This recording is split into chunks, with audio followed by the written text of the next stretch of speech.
Faith is even if, fear is what if. Fear is like, well, what if this goes wrong? And what if this bad thing happens? And what if we lose all? We had those moments. Faith is, even if I'm not getting exactly what I want, I'm going to keep going. Even if it takes a little bit longer, I'm going to keep going. Like, I had no idea we were going to create a real estate brokerage. I had no idea we were going to create a management company. I had no idea we'd be buying 56 units and 100 units and 42 units. I had no idea, but I had faith. As you walk, the path reveals itself. Right? But if you don't walk, if you stay where you're at, you're going to be stuck. So we just had more faith in fear. Truly, it doesn't matter what happens to you in life. It's how you respond to that that can set you up. Remember, adversity is your advantage.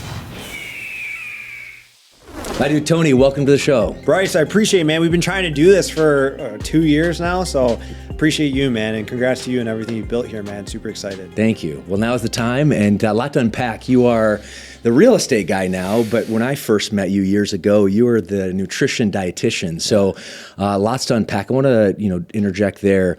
When did you learn about health, fitness, and nutrition? It was important, and give us a little backstory here. So I would say there's the long version, and then there's the condensed version. So I'll give you the condensed version. I'm happy to expand in any part of it. So I actually started as a personal trainer. I was 18 years old, got certified as a personal trainer. I was working for $6 a session at LA Fitness in Warren, Michigan, where we're both from. So Bryce and I go way back. We're both from Michigan. But I lost my mother early on to drug addiction. And dealing with that, my father taught me fitness. He saw, like, we were months behind on our rent or on our mortgage. We filed Chapter 7 bankruptcy. My mother lost her battle to drug addiction.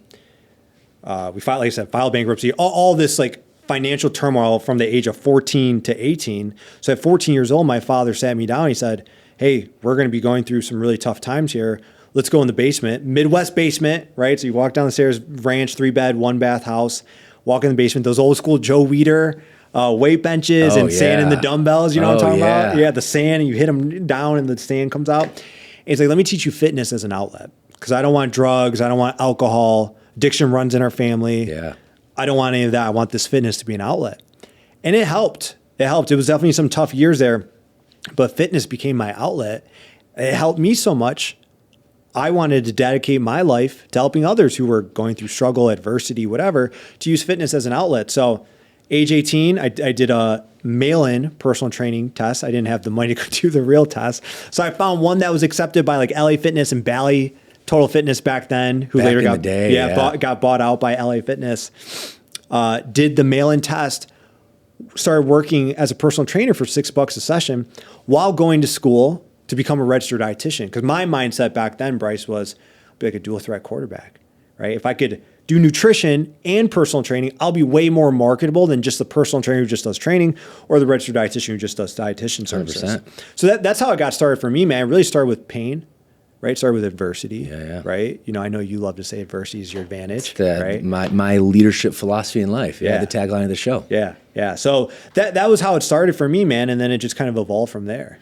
I want to jump in a little bit to like your, I guess, understanding of human nature in terms of coaching people with health and fitness.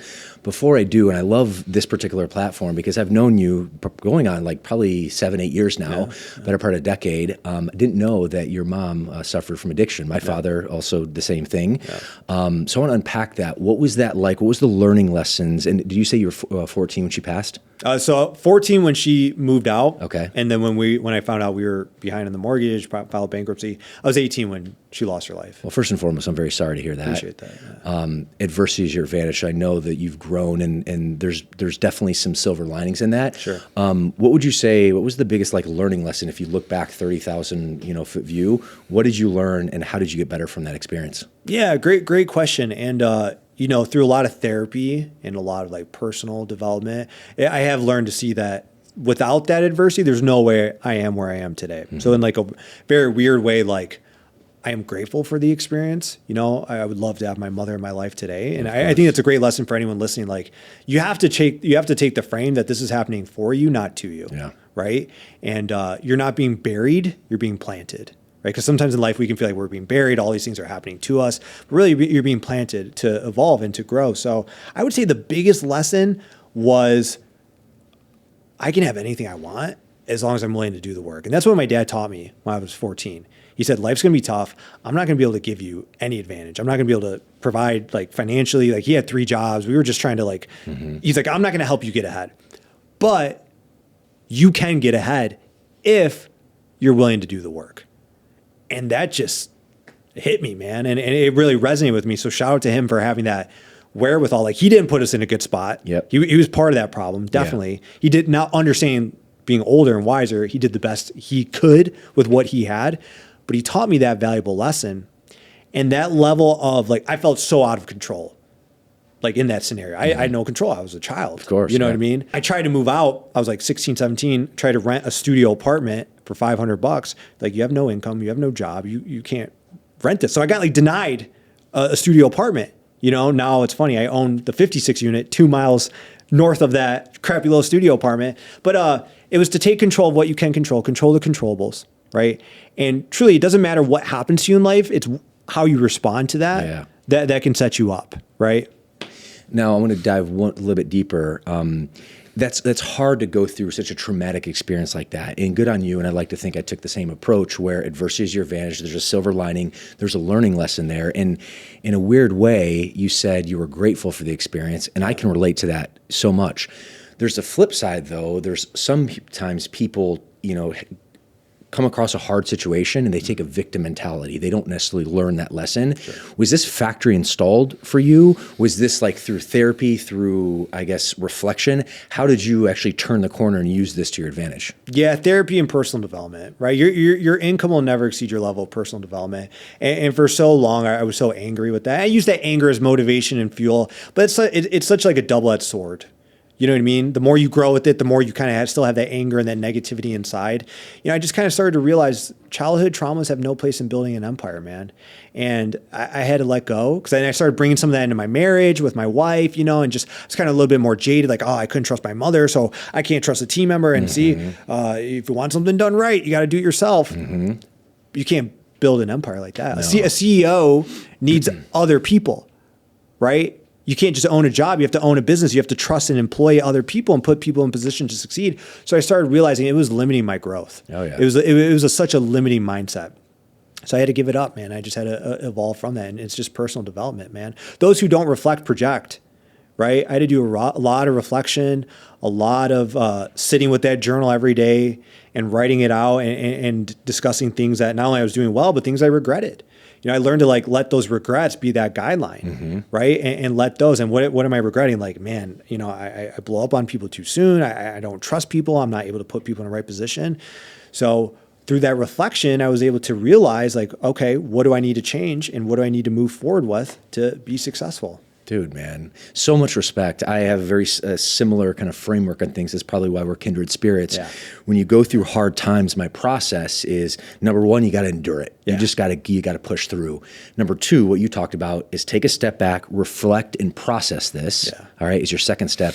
And number three is reframe that. Yeah. Because of course, losing your mother, all that challenge, that's not good. You didn't feel good in the process, but as you endured it, as you reflected, and then you reframe that to how that could help you. That's my process, and it sounds like very similar in how you've been able to, take this and become successful. 100%, man. Yeah, like you said, we all have gone through stuff.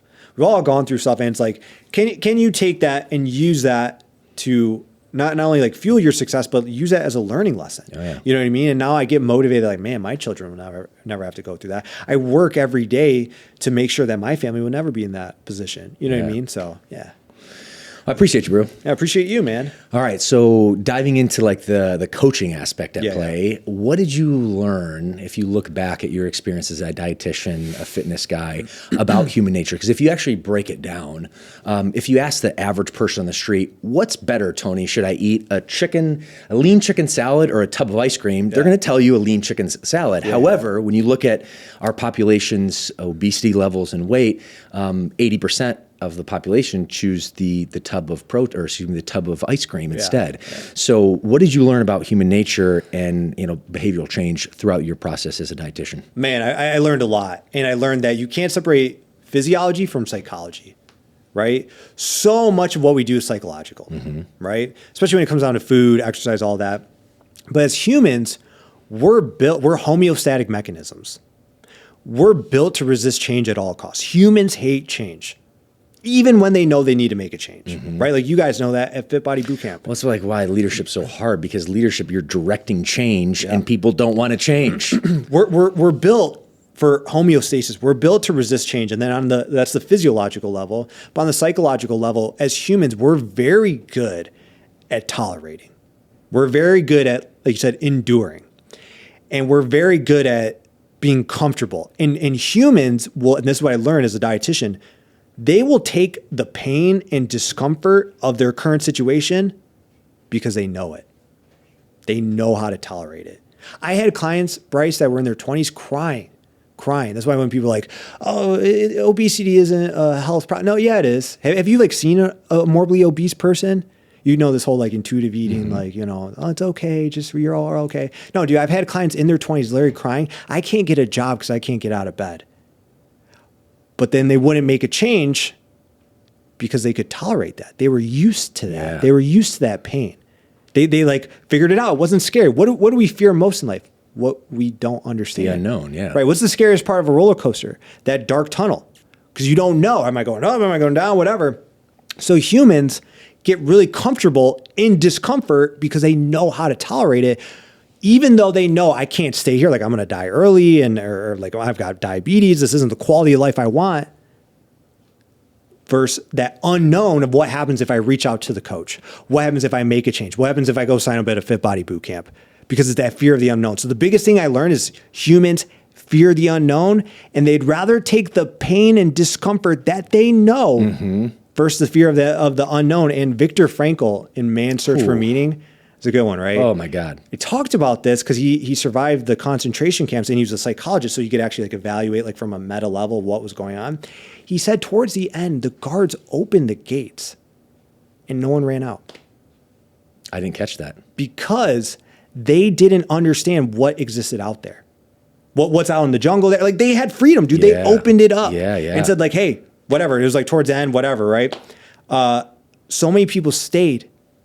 Like I know Viktor Frankl was able to escape and survive and write that amazing book, but they stayed because it was like things you and I couldn't fathom, but they learned to adapt. They learned to just tolerate that. And that was like such an amazing astonishment that he discovered is like, they will take the pain and unbearable situation that they're in versus the fear of the unknown. Dude, this is wired in human nature. Dude, you get a fever. What happens? Yeah. White blood cells go out, or you get sick, a fever happens, white blood cells go out to resist that change, right? So we're designed there, but all of success comes from the unknown. It comes from taking the risk. It comes from coming out here. It comes from just doing things that you're not comfortable with. If you only do what you're comfortable with, like you'll never grow. So that was the biggest lesson I learned. So incredible lesson. The follow-up question that is then you as a coach, in this case, health and nutrition, but it literally could be in any aspect of coaching. You're trying to change someone's behavior. We know that human nature resists change. They'd rather stay in that hell than gravitate to something that potentially is better but unknown. What's the trigger? How do you get someone to get out of that pain and really move and take action? It's tough. I think it comes down to you have to want to change. And you can't force humans to do something that they don't want to do, right? So I would say the science is in compliance and education breeds awareness, right? And then awareness precedes change, right? So your job as a coach, your job as a leader is to educate them. I would say like, hey, I'm here to just put the situations in front of you. It's kind of like, you ever watch The Matrix? Yeah. Red pill, blue pill. Yep. I can't force you to take the pill. I'm going to tell you what happens if you don't do this. I'm going to provide education. As a dietitian, it was really easy because if I had lab values, I would say men lie, women lie, numbers don't lie, right? So it was really helpful when you had like tangible data to put in front of people. But as a leader, we just have to go. I do this with team members all the time. Hey, here's what happens if we stay this course. Here's the upside. Here's what happens if you like get it together and take action. But it's up to you. I really had to get to the point as a leader that I can want it for you, but I can't make you do it. I can't force you to do it. And I can't want it more than you. Like I always say, like as coaches, I'm here to be your leader, your mentor, but I'm not your savior. Your savior's someone who's going to do it. Like Jesus, take the wheel. I'm not Jesus. I can put everything in front of you, but you've got to take that pill. You've got to unlock that door and take that step, take the action. And it's a hard, I'm sure you feel this way. It's so hard in leadership. When you want that person to do it, you want it so bad for them, but they don't want it. Or they think they want it, but they don't want the discomfort that comes with it. It's super challenging, and I don't really want to say jaded, but after a period of time, you just have to understand that when people tell you they want something, they really have to show you they want it. Yeah. Otherwise, you're going to get more frustrated looking out for their best interest. Totally. What would you say, looking back 30,000 foot view of your time as a dietitian, what was the most challenging part of your role, and then what was the most fulfilling part of it? The clients who took the massive action, who lost 100 plus pounds and said their life changed. I mean, that was it. I had multiple clients lose over 100 pounds.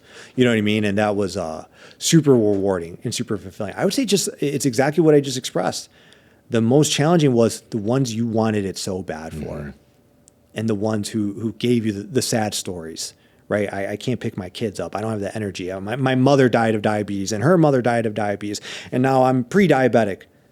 They just didn't make the change.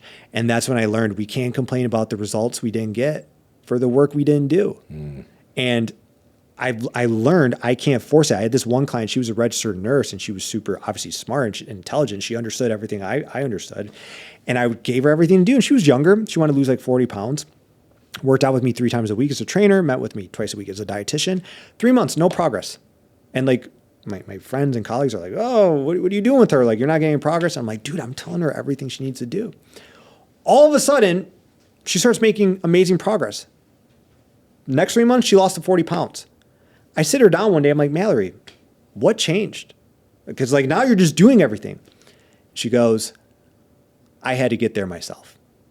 You were there. You wanted it for me, but I had to mentally get there myself and make it happen. Well, in this case, you're the guide, you're the mentor, but she's the savior of herself. That's it. And that's what it comes down to. 100%. All right. Well, I love this because, I mean, certainly I'm a fitness guy. I've been in the brand or been in the business since 2012, and it's just inspiring. Our mission at Fit Body Bootcamp is to inspire fitness and change lives. And you've done this, so much in your career. Yeah. And it's just inspiring to be able to do that. But I want to take a little bit of time to unpack your experience because there's a lot of value to, our audience who are business owners or want to be business owners or want to get in the fitness industry, just a wealth of knowledge. So I appreciate that. Appreciate you, man. Yeah, I love it. All right. So the other aspect about leadership is transition. And, I've known you for the longest time as the fitness and dietitian, but now you're the real estate guy with your wife, Andrea. So wanted to talk a little bit about, one, what are you up to in terms of your real estate company? I want to give you a little platform, but really what caused that change? I want to talk a little bit about like your mental kind of transition and what that looked like, transitioning from industries. Yeah, no, I still joke to people like, are you still a dietitian? I am at heart because I believe there's no wealth without health, man. Yeah. $30 million can't buy you 30 more minutes on God's green earth. Ooh. Right? So like to have, you see these, especially, it was culture shock. Going from like health and fitness industry and health and fitness conferences to like then real estate conferences, you're like, whoa. Like what year was this, by the way? Started in 2021. Okay. That's when, I was making a couple $1 million a year with my online coaching business as a registered dietitian. I was running 3 masterminds a year.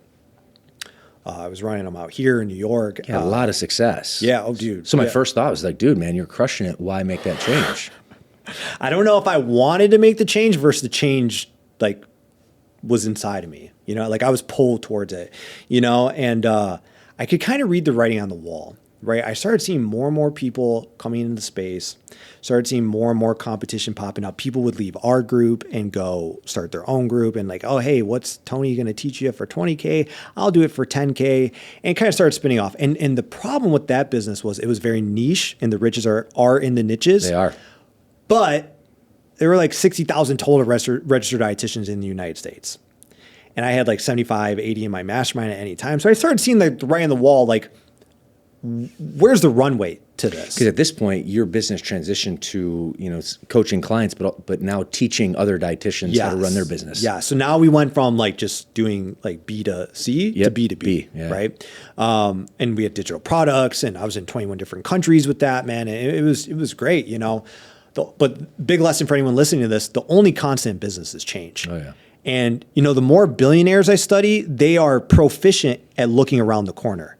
The millionaire kind of just looks at what's happening right now. The billionaire has to see, are we going to be here 10 years from now? Mm-hmm. Can technology, can AI, can something wipe us out? Decade view. Yeah. Yeah. Blockbuster, didn't see Netflix. Yep. You know what I mean? So I started seeing the writing on the wall, right? I started realizing I was crap. I was cash rich, asset poor. COVID scared the bejeepers out of me because I saw businesses get decimated. Mm-hmm. I saw the entire global economy come to a screeching halt. But I saw restaurants, anything in-person boot camps say you're not essential, you're shut down. Wild, man. Right. I don't have to tell you. Yeah. Right. Yeah. I know you guys lived it. Right. Yeah, So I don't want to bring it up, but. And by the way, speaking of the flu, I got a flu, not kid you not, 2 weeks ago, 102 fever for 4 days. I'm like sweating profusely while I'm having the chills. Yeah. So my wife calls a telehealth doctor. Turns out, according to two telehealth doctors who prescribed me viral medication, that the flu is way more severe than COVID. And you can't even make this shit up. So I digress. But weird how that happens, right? Continue on. Years later here, right? So, my business was booming in COVID because people were stuck at home. There was stimulus money, online education's booming, and that's what we're doing, right? Yeah. But I saw the writing on the wall, and I was blessed that God gave me some foresight, right? And I said, okay, we're crap. We're cash rich, asset poor. If something happens to me, this business goes away because it is a business built on a brand, right? Built on my production. Yeah, on my production. Yep. It was more of a job than a business. I had a high income producing job. So I said, how can we take our excess profits, put it into something that will work without my production, that will work for us 24/7, 365? I looked at stocks, and because I'll be honest, man, I was so back to like childhood traumas have no place in building an empire. I was just putting money in Chase Bank, not investing it. Because I was like, when is this shit gonna fall apart? Is this gonna go away? Like, I was hoarding money out of fear and scarcity, right? I looked at stocks. All that money is just losing value through the massive inflation that get pumped in our economy. This wise man, Bedros Keuilian, was like, you are losing money due to inflation. I'm like, no, I'm not. I'm like, dude, I look at it every day. It's not losing money. Years later, I wish he would have smacked me. He was pretty stern. I wish he would have smacked me a little harder because now I get it all. But stocks didn't make sense. Crypto didn't make sense. Real estate made just a lot of sense to me. It's like any business. You have to be passionate about it. It has to intrinsically make sense. There's something about putting your money in bricks and sticks that just like made sense to me. I'm like, wow, there's tax benefits to this. There's cash flow. So there's immediate benefit because stocks, they're not cash flow producing. I mean, yeah, they might throw some dividends, but you have to sell it. A 401k, there's no benefit until you're at the age of 65, 66, right? There's benefit to this. There's scale to this. So that's what it started. We bought one house in 2020. Now we own 258 units, full in-house management company, and just putting another 170 units under contract. So now our goal is to get to 1,000 units. But it was that realization of I'm just stuck trading time for money. I'm crap, cash rich, asset poor. And if God forbid, I avoided COVID this round, but whatever COVID 2.0 comes around at, I might not be so fortunate. What if my business is decimated? Or what if I can never work again? We lose everything. So I had to take our profits from our business into a vehicle that could withstand without me working it. So it's incredible, first and foremost. So huge accolades. The leadership principle that I want to learn is leaders have to transition. They have to lead change. They have to learn a lot. So you come from a background, like you were the guy, you like literally know so much about health, nutrition, dietitian work. And then now entering in new uncharted territories, if you will. What was the learning curve look like? And then how did you acquire the knowledge? And I'm sure it's still an ongoing process for you, but how did you get that foundation in education? Yeah, man. Formal education will make you a living. Self-education will make you a fortune, right? And it started with, what did I say? Education precedes awareness, and awareness precedes change, right? So first I had to become educated. And how do you become educated? With just information, right? YouTube, podcasts, books. I just started reading. It was 2020. What could you do? You couldn't go out, right? It's actually funny. I was in Newport Beach. I read a Grant Cardone book, and that really opened it up for me. Which one? The Billionaire Real Estate Investor. Okay. Yeah. And he talked about these concepts. He talked about getting your money to work for you. He talked about the ability of multifamily real estate to be able to refinance and take money out tax-free. Talked about being able to sell a piece of real estate, not paying tax on it, go buy a bigger piece of real estate. So those things just made sense to me. So there was a tremendous learning curve. There's a lot of imposter syndrome too, if I'm being transparent. Oh yeah. Because like you said, I was the guy in that space. I was a big fish in a small pond, right? Which is kind of cool, And I was the registered dietitian. Everyone knew me from age 18 to 28, 29, I was the health, fitness, registered dietitian, personal solid trainer decade, guy. man. You start talking about buying real estate on social media, they clap in the beginning, but then people go, I didn't sign up for this. I didn't want to learn from this. Hey, well, you should just go back to talking about nutrition. Hey, you should go back to this. But I had to evolve. I had to grow, right? Like you said, the only constant in business is change and evolution. So there was a lot of imposter syndrome beyond just the need to have to learn and all that. How do you get through that? Because I mean, someone's watching this, like I've experienced it. We've all experienced whenever, and it's a good thing. You know when you are on the right track is if you have imposter syndrome because you're pushing, you're growing, you're transitioning. So how have you, in this particular situation, navigate through that? I just showed up every day, man, whether I wanted to or not. And every day I just try to get a little bit better.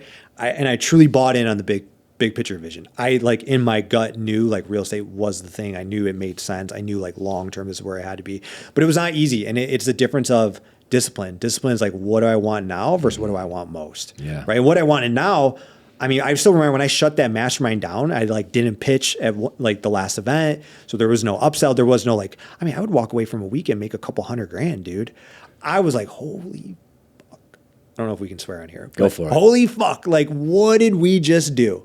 Right. And then as members start dropping off and that income comes down, right? I'm like, where do we go from here? It's just a lot of faith, man. Faith is even if, fear is what if. Fear is like, well, what if this goes wrong? And what if this bad thing happens? And what if we lose all? We had those moments, you know, my wife and I had those moments, right? Faith is even if I'm not getting exactly what I want, I'm going to keep going. Even if it takes a little bit longer, I'm going to keep going. So we just have more faith than fear. And like, I had no idea we were going to create a real estate brokerage. I had no idea we were going to create a management company. I had no idea we'd be buying 56 units and 100 units and 42 units. I had no idea, but I had faith. Faith, as you walk, the path reveals itself, right? But if you don't walk, if you stay where you're at, you're going to be stuck. So we just had more faith than fear. Dude, man. One other topic around this in the entrepreneur journey, which I have so much respect, is you working with your wife, Andrea. Yeah. So a lot of times, you know, within Fit Body Bootcamp, within Legacy Tribe, the business development mastermind that Bedros and Jay and I have, we see a lot of couples, you know, tacking things together. And, you know, I work with my wife, Tatiana, for many years, which has been a blessing. But also, too, it has its challenges as well. So can you just get a little bit of backstory? How did that working relationship come to be? What was she doing prior to real estate? And give us the good, the bad, and the ugly, and like some inspiration, but also some things to consider in terms of working with your spouse. How much time you got, Bryce? Because I can give you a lot of ugly, man. How much time you got? She was a school teacher, so she was a special ed school teacher, and I'm fortunate. I'm 34. I met her when I was 20, and I would say like, you're always selling, right? You're always selling. I sold her on the vision that I was going to be a very successful entrepreneur. Hey, even though I'm making $6 a session here, I live in my dad's basement. I can't afford anything. Hang out with me because trust me, I'm going places. And she bought in on it. And she always said my actions were congruent to my words, right? Because hypothetical is hypocritical. So I wasn't saying like all these things and like sitting around smoking weed every week. And she saw me like busting my butt, you know what I mean? So when I started my business and started to take off, we had the conversation of like, hey, because I'm traveling out to California, I'm doing these things. Hey, you should give up this career as a teacher, which she was passionate about, but it wasn't like the big term vision. You know, school teachers are tough, man. They're not paid. Oh man, anything. They're expected so much of them, but they're paid so little. Bless their hearts. Yeah. It's tough, man. So she was able to give that up. She started as like my admin, like my back end. So she would put on the events that I was running. She would like schedule the restaurant. She would send the invoices and all that. Then as we transition out and we started buying these rental properties, she's like, well, I can go get my real estate license. Might as well. Like if we go to sell these, we're going to pay 6%. I'll just go get my real estate license and save on that. And we had about 87 units and we had third-party management. So it's like, almost think about like I buy Fit Body boot camps, but I pay some third-party company to come in and run them. Mm-hmm. Sounds cool on paper, but it doesn't really work, right? The money is made in any business in the operations and the management, right? And it's kind of funny. In no other industry do you see someone buy a chain of like Fit Bodies or Subways and like, oh, this third-party company is going to come in and manage them. But in real estate, that's like a thing, right? So I had 87 units. We had this third-party manager. It was one, talk about the ugly. I'm a morning person. Probably you are too. Oh, yeah. Yeah. I can tell. We're morning people, as in like, don't talk to me about important things past like 8 o'clock at night. Totally. Right? Oh yeah, 100%, man. Because then I'm like not in the frame. I'm like going to be easily agitated. Yeah. Like I'm like checked out. She's a night owl. She's more of a night person. So she would do our financials, and she still like runs all our books, but she did our financials. And she came to me, it was like 9 o'clock at night, dude. I'm in like our theater room. I'm like chilling. I'm like watching a movie, ready to go to bed. Hey, we need to talk. This is not profitable. This business that you like sold us on with these 87 units, it's not profitable with this third-party management company. I'm like, motherfucker, Andrea. Like, I'm like, we don't talk about this at night, blah, blah, blah. And you get defensive, right? So I'm like, no, it's got to be profitable. This is what it is. It's supposed to be. Next day, calmly in the morning, after I had my coffee and stuff, we look at it. I'm like, yeah, we will either have to sell everything, because we're like funding this. Like we're taking our personal funds, putting it in here way too much, or we have to build a management company and continue on. Because I had this vision of we got to get to 1,000 units, right? And freaking shout out to her, man. And I will say it over and over. Without her, we don't have what we have now. I had the vision. I had the like execution on it. But she's like, okay, let's fire them. I'll manage it. And she took over 87 units by herself with no management background. I mean, dude, she's driving in her car all around. She's going to these units. She's leasing them. She's filling them. She's freaking dealing with evictions. She's dealing with people not paying their rent. She's dragging the crap out there when they leave it. She's like, they're like days behind, have to move out. She's helping them move out. But it was her stepping in there and doing it, which gave me the faith of like, now I have to figure this out because now she's doing this. Oh, yeah, man. And that built it. And now we have 3 full-time managers. And we'll continue to scale that and build that up. But she was in that pivotal point. If she stepped in, she's like, I got your back. I'll do this. Figure this out because I'm going to get my hands dirty with this.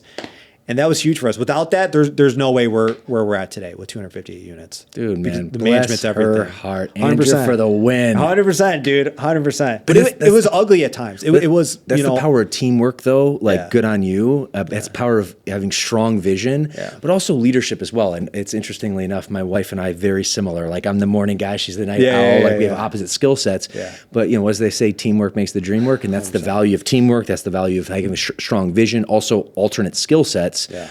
And strong leadership, man. Yeah. Oh, and dude, like the yin to the yang.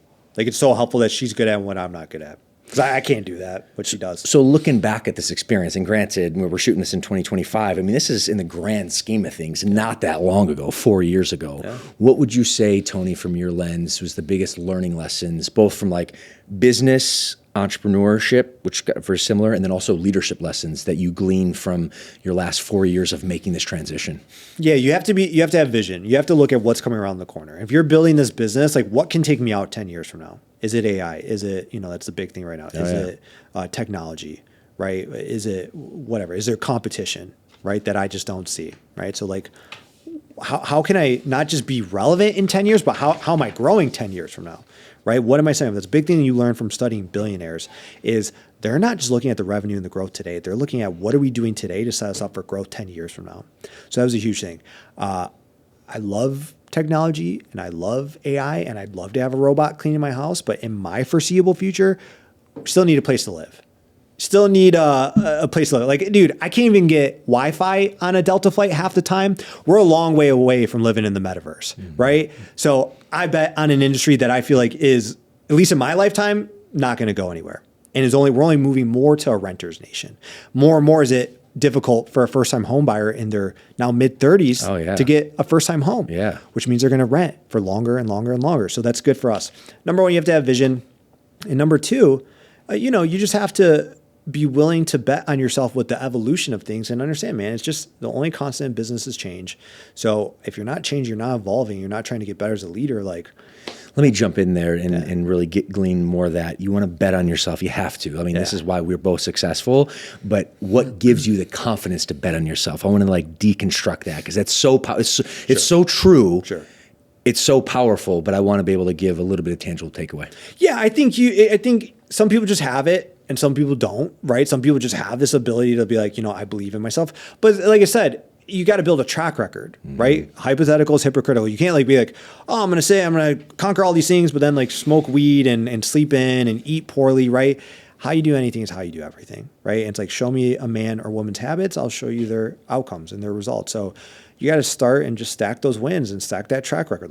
You guys talk about all the time, get in shape, be healthy, man. I don't understand, because like I said, there's a lot of like real estate people who smoke and drink and are super overweight and all that. Like, man, stress management is the ceiling to your potential. And if you're dumping all this extra stress of drugs, alcohol, like food, on top of the stress that comes from running a business, like people like that will never be able to keep up with people like you and I, because we'll be able to endure more. We'll be able to sit in more stressful situations without losing our, Totally. and endure it. So I just believe stress management is the ceiling to your potential. What are you doing to mitigate and control that? So I was just in a negotiation yesterday. The guy's much older, selling a 100+ unit to me, talking very dismissively to me, telling me grow a pair of balls, man up. What else did he say? How old are you? And I'm just staying stoic and calm, cool, and collected. Because earlier that day I did a boxing workout. And when someone's throwing punches at you and you have to stay calm, cool, and collected, you learn combat sports are more about controlling yourself than controlling the opponent, right? Dude, it's all just deflecting. And then, you know what? We got to where we want to be and we signed the deal. Because I don't give a shit. Call me whatever you want. Give me your fucking deal. That's what I want. Let's go. At the end of the day, Let's right? go. So it's just how you do those. But now if you wake up and you're like eating all this like sugary food and you're overweight, you might get all reactive, right? And respond and throw off insults, and then that kills the deal. So did you really get what you wanted? Cool. You felt good in the moment, right? It's the difference between reacting and responding, right? You guys talk about that all the time. Totally. Yeah. All right. So last couple of questions as we round out today. What's 2025 look like for you, and not just this year, the next 3 to 5 from a visionary perspective? Our first target is get to 1,000 units. Get to 1,000 units as a husband and wife team. We're not syndicators. We don't raise capital. We have one investor, one silent investor on our 100 unit. Everything else, my wife and I just privately own. So we want to get to 1,000 units and reevaluate. What type of management team have we built at that point? What type of infrastructure? What type of technology? I'm really excited by AI, man. Oh, yeah. I think there will come a time where things like leasing apartments are done by computers and AI, and you can come in, like scan in. There's like a virtual, like, I don't know, like freaking 3D tour set up. You know what I mean? I think that's really impressive. Still need a physical place to live, but who's doing the leasing might not be a human being, which is, really Probably won't. Yeah, really exciting. So, get to 1,000 units. My end goal is I want to sell, man. I want to sell it to a Blackstone, a BlackRock, a private equity, or something like freaking Wall Street in a REIT, have a nice 9-figure exit, and then, I don't know, build something else. But I tried to sell my first company, Bryce, and I had a really nice, sexy valuation because we had digital IP, we had digital products, we had like CEU certified courses for registered dietitians and telehealth, and people really liked it. But the more and more, so I worked with an M&A broker. We had a lot of buyer interviews. More and more people looked into it. It was one common objection. He goes, the business goes. So I was a little annoyed by that I tried to sell this business and I failed. So now I'm building a true business. Bro, I don't even have keys to any of my apartments. And I can't lease an apartment. I can't even screw in a light bulb. I would fucking break the light bulb. So I have zero like tie to the infrastructure of that business, how it runs.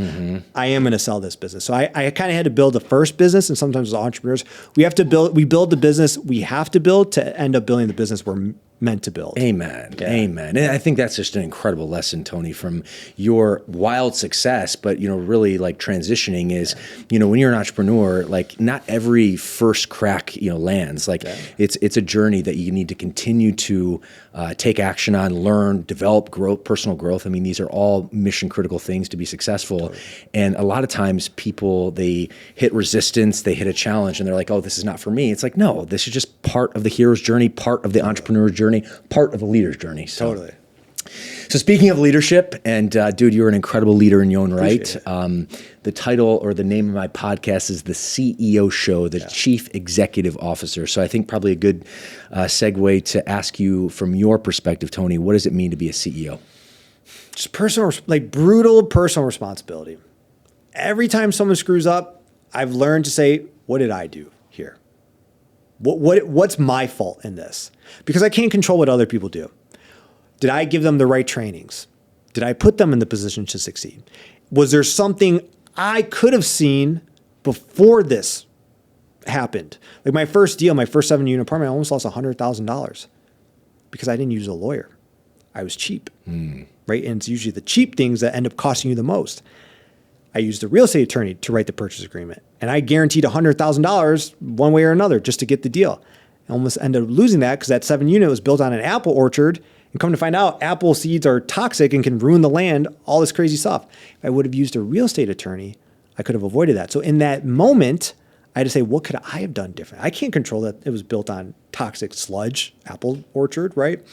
But I could have had a real estate attorney review it. So anytime something goes wrong, I've learned to take brutal personal responsibility and say, what's my fault in this? Because that's the only thing I can control. And then I try to fix that.